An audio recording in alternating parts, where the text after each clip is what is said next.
serious potential challenge in mind. Let's now move to the next negative in our list. So this is a don't. Don't quench the spirit. Here's our next don't. 1 Thessalonians 5:20-22.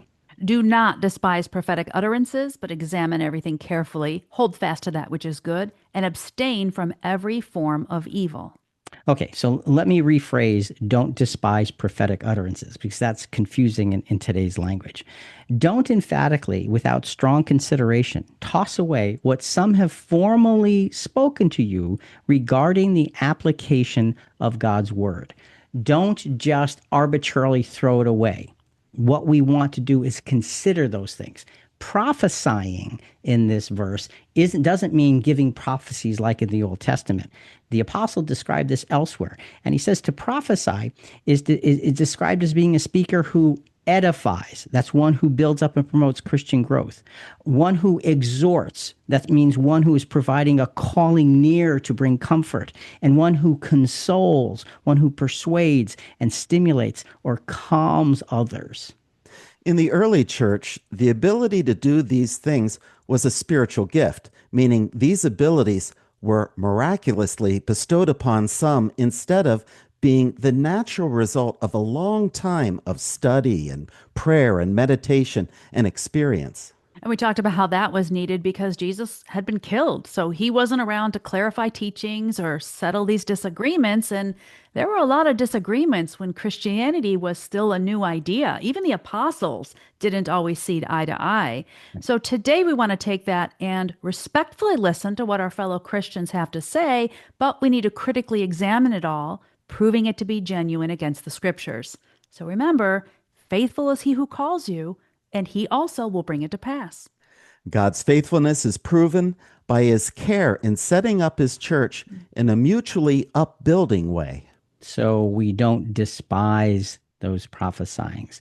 So one final negative, abstain from every form of evil. Now, this is a powerful and necessary conclusion. It's something else you stay away from. You don't go there. So, quick rereading, but examine everything carefully, hold fast to that which is good, abstain from every form of evil.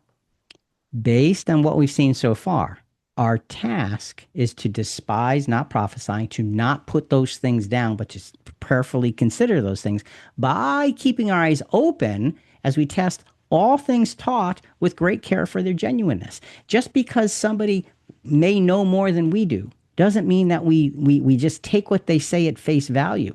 We need to understand, where is that coming from? What's the basis of this thought or that edifying and so forth and so on. So the big question is, what are we looking to avoid?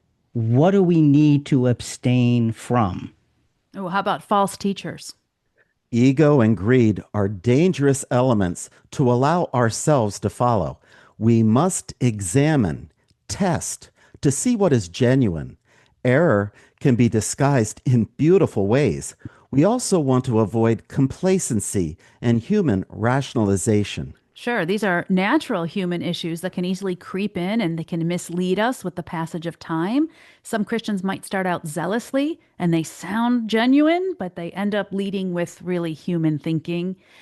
Finally, I think, Rick, we want to avoid anything that may result in our receiving error instead of biblical truth. And we have to study to know what is scripturally sound doctrine. And so that really is what we need to come down to. So how do we truly know what it is that we're to hold fast to? How do you really, really know? Well, Rick said so. And no, that's not it. That's not it. That's not it. Never has been, never will be. How do we know what is good? Here's how we know. We need to recognize our highest authority is the Bible and be diligent in the handling of that recognition.